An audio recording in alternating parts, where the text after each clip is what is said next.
everyone, thanks for stopping by. I'm Kara Elizabeth, a 3-5 emotional manifestor, here to provide you with your weekly energetic weather report via human design, a system that combines aspects of astrology, the I Ching, the chakra system, and the Kabbalistic tree of life. Now, every human design journey begins with looking up your unique human design chart, and you can do that at www.myhumandesign.com. Transits are the specific energies that are present in the universe at any given moment. I go over the sun and earth, the sun being our main experience and the earth being how we're grounding in it. And each transit tends to hang around for about 6 days. Now, my goal is to provide you with a general cosmic heads up on how you can expect to feel, what you can expect to experience, and how to best navigate your week. So if you're ready to go, let's get started.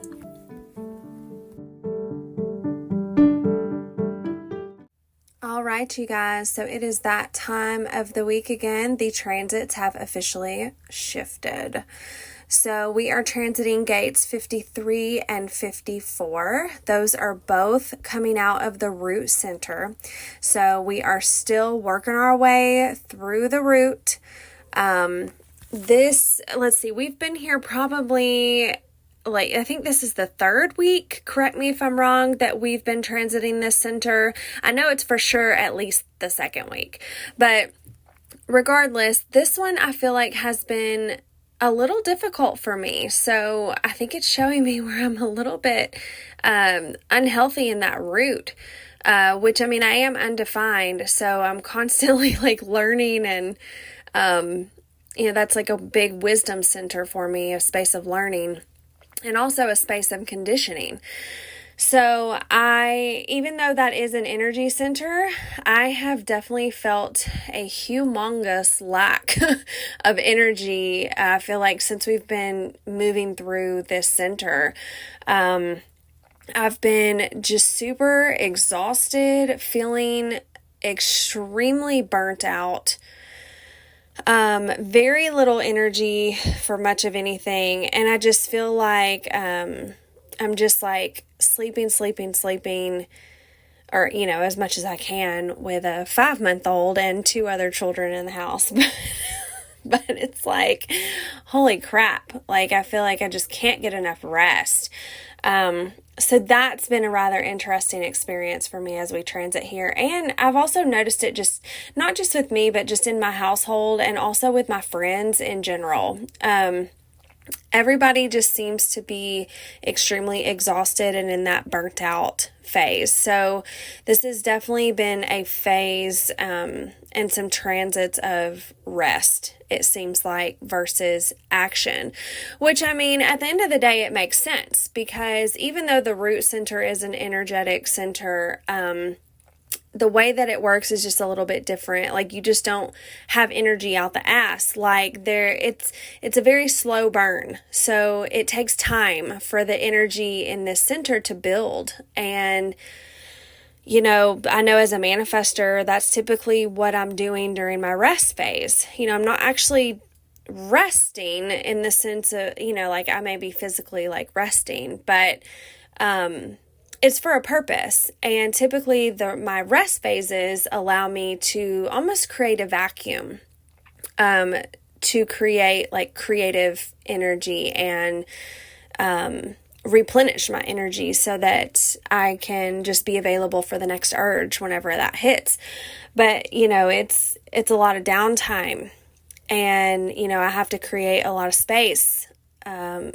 Not take a lot of action so that I can give myself time to build up that energy. So I really feel like these transits have been super supportive of that. Us just, taking a step back, taking a break, resting so that we can just continue to build that energy and, eventually use it on whatever new thing might be coming our way, whatever new urge might be coming for us to execute and bring into the world. So definitely curious to see, but until then,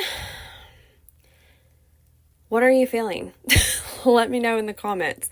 So anyways, let's just go ahead and get started. So the sun is moving through gate 53. This is known as the gate of the starter upper. And so let's see what Jenna Zoe has to say about it. So she says that your favorite thing and what you're here to do is to start things. So, okay, I believe this is just also known as the starting gate. Like, let's just make it simple. It's the starting gate. You're just meant to start things, not necessarily finish them, but start them. So, very interesting start to the week and the transit.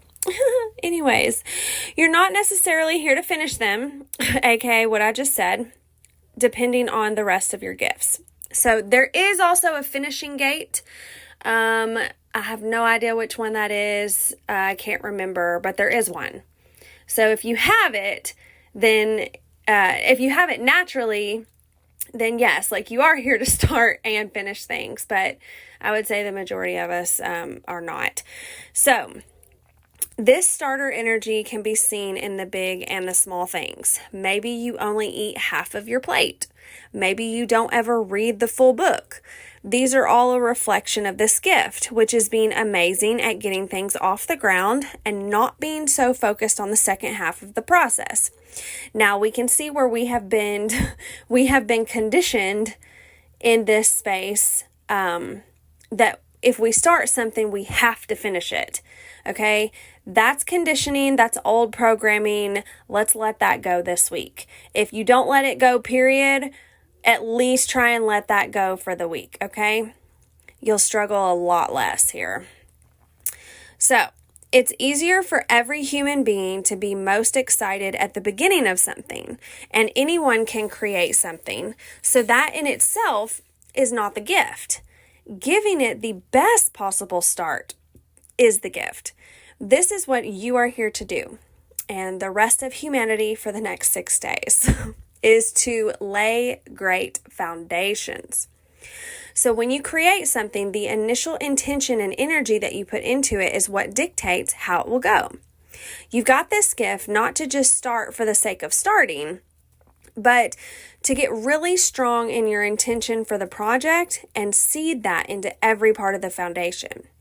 And when you set amazing foundations, your work here is done. You don't have to keep something going because you've already created such great momentum that will carry that endeavor through so well. And there will be other people with other talents who will bring other things to the table. Now, how can we make the most of the energy this week? Is by, number one, getting clear on what's worth keeping. And then also number two, don't quit something just because it's getting challenging. So let's go over the first one, getting clear on what's worth keeping. There are certain things in your life that are worth nurturing and keeping. For example, the relationships that you cherish. If you do get bored or uninspired by them and you're tempted to just move on to new friends, new family, or a new job, think back to your gift.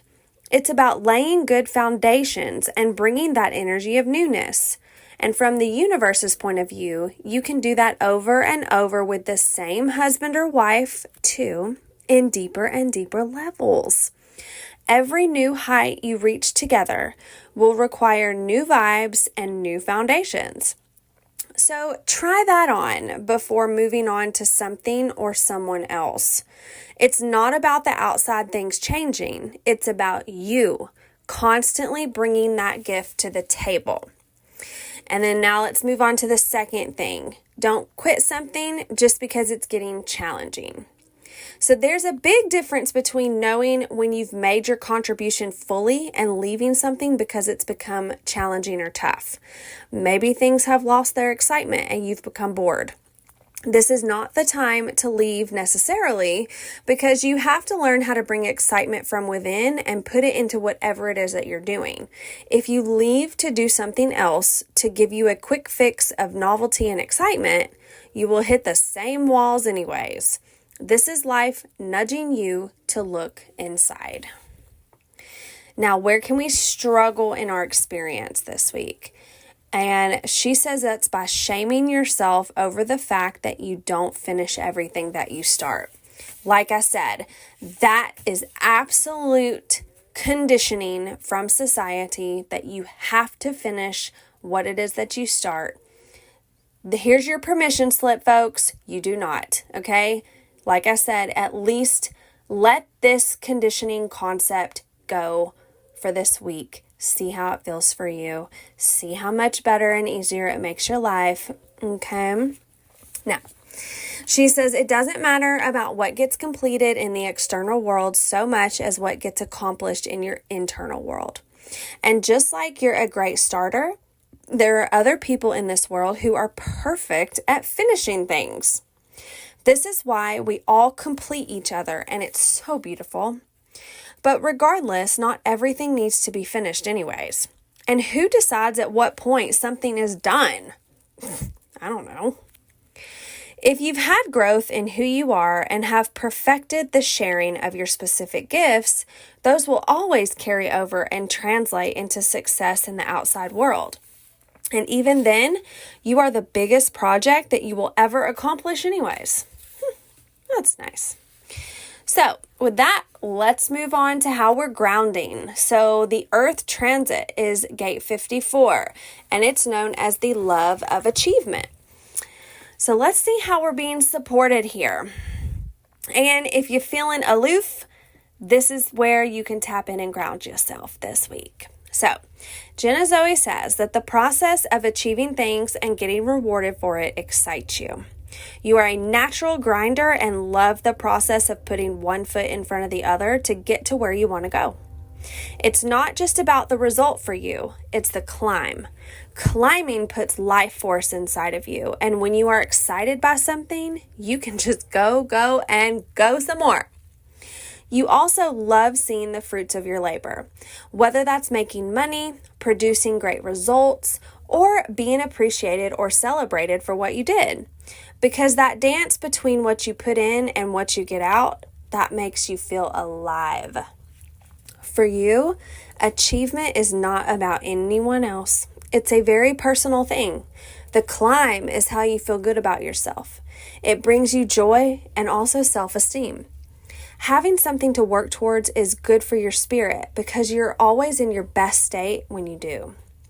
When you pursue something because you love that feeling of putting your energy towards something and then seeing the fruits of your labor come to life, that love is palpable and makes you very attractive, if that's what you want.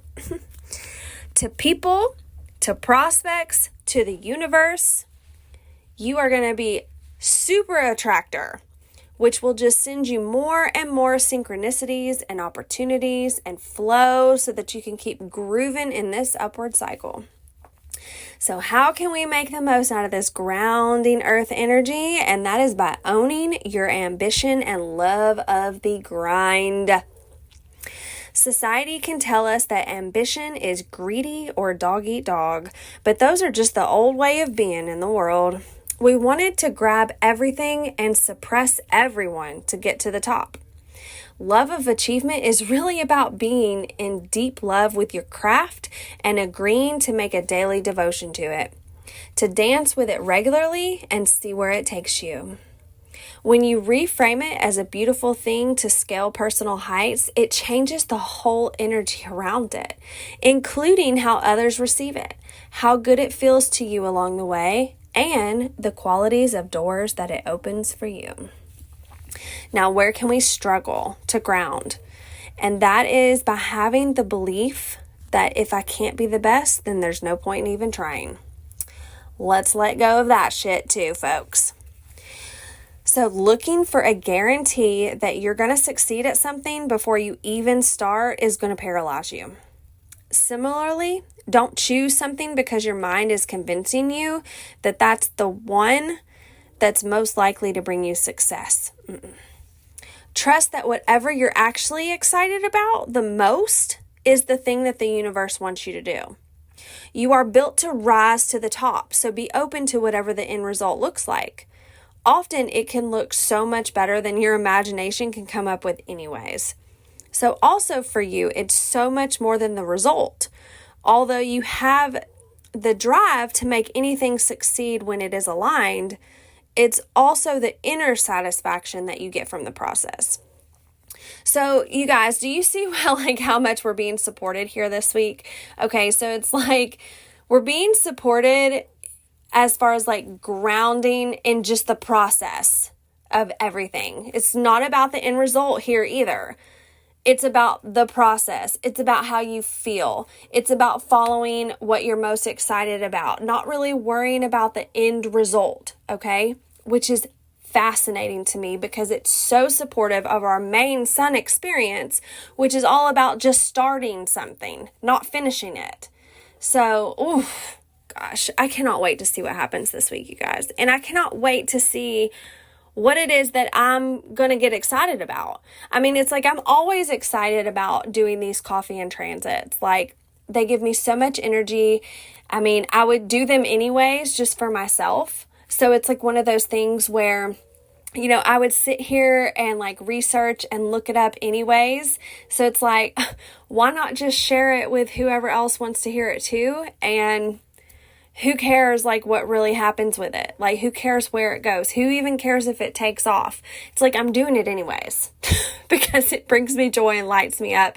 And I get just like so giddy, like each week, just knowing like how, you know, like what we can expect our experience to be, and also to see like what the experience actually is, like as we go on like through the week in the energy, just like seeing how it actually shows up versus like, you know, me going over this general interpretation. Like, it's just so exciting. And especially this week, you know, this is a week to get super excited because you're about to start something new. Whether it's something that's already here for you, like whether it's something that you've already been working on and you're just infusing it with a new energy. Like, you know, you just have like this newfound excitement for it, whereas like maybe before you were bored. But nope, not this week. You're infusing some shit with some excited energy and then just like rolling with it and just having fun. Like, this feels like such a fun energy. So let me know how this shows up for you. I'm very curious to know, what are you excited about right now? Like, what is the most exciting thing going on in your life? Leave it in the comments for me. Let me know. Okay, where was I? We just have like a couple more sentences. All right, I got a little carried away. Here we go. So when you have the passion and you embrace the climb, you will succeed. Period. If you have something you're truly excited about, try just committing your energy to it and being open to the results being even better than you can imagine. Ooh, okay, that's transit, you guys. If you want to go deeper with me, want to work with me in any way, shape, or form, all of that is going to be listed in the details / description of this episode. And love you. Thanks for listening, and I'll see you next week. Bye.